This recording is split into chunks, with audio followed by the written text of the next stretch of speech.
Okay, so let's have a quick chat about the balance of the cleanup crew. The cleanup crew are various animals that we put in the aquarium to help clean it. So therefore what we want to do is make the algae or the detritus a commodity, and we need to share out that commodity with our cleanup crew. So we can get strom snails, we can get sand sifting starfish, and both of these ones are very good for rummaging around in the sand. Now, if you put one in and it's doing really well, then don't go adding more unless you see a need. If you see your sand's pretty dirty, maybe you do get another one, and I still encourage gravel cleaning to get all the mulm out of the sand. So it's a balance of how much crap's in your sand for the organisms to eat versus how many organisms do you put in that are competing for that crap.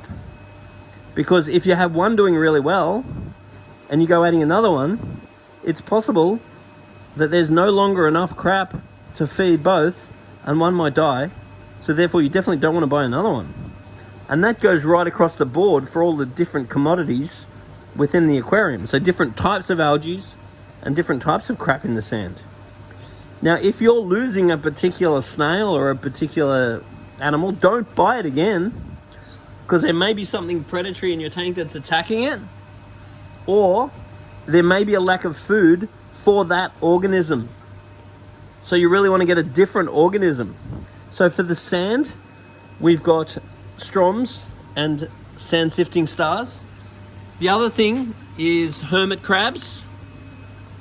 And if you get one of these animals and they start going after a coral or something, obviously don't rebuy it. You can also get mana shrimp,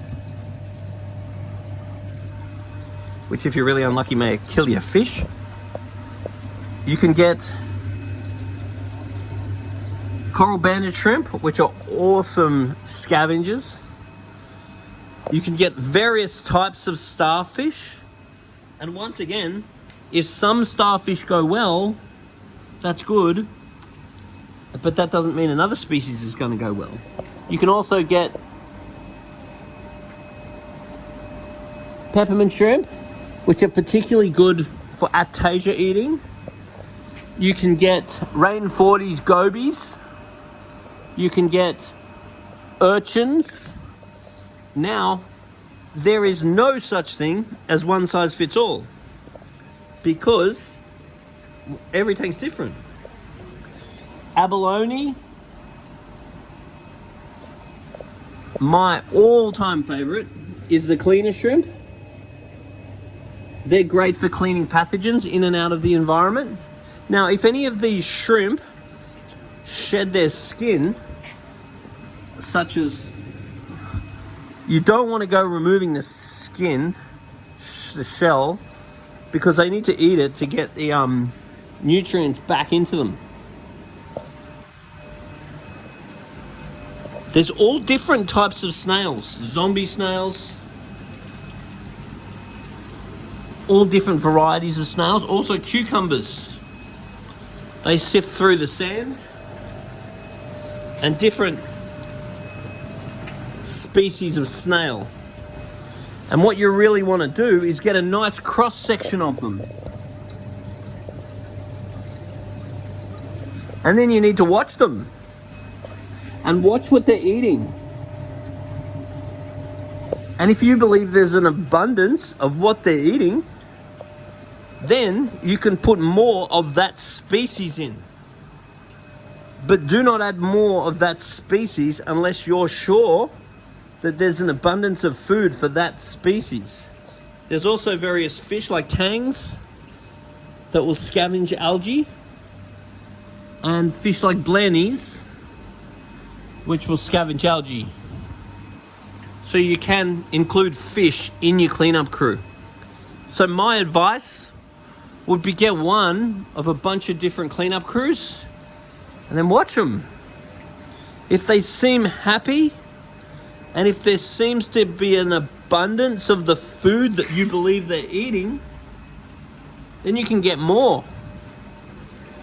But once again, if you get more and there's not an abundance of food for what they're eating, then they're going to starve. So there is a fine line balance for cleanup crews. If you get the right amount of cleanup crews, they're an absolute asset to your aquarium. If you get the wrong cleanup crews, then they may die.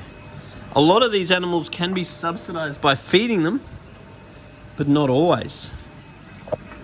So there is a very large range of cleanup crews available. And you've got to get to know your tank. It is not the case where every tank is the same.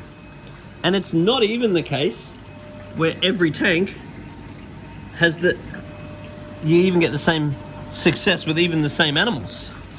Because you might find in one particular tank or one particular organism goes after a certain food source, and then another organism goes after a different food source in a different tank in different circumstances.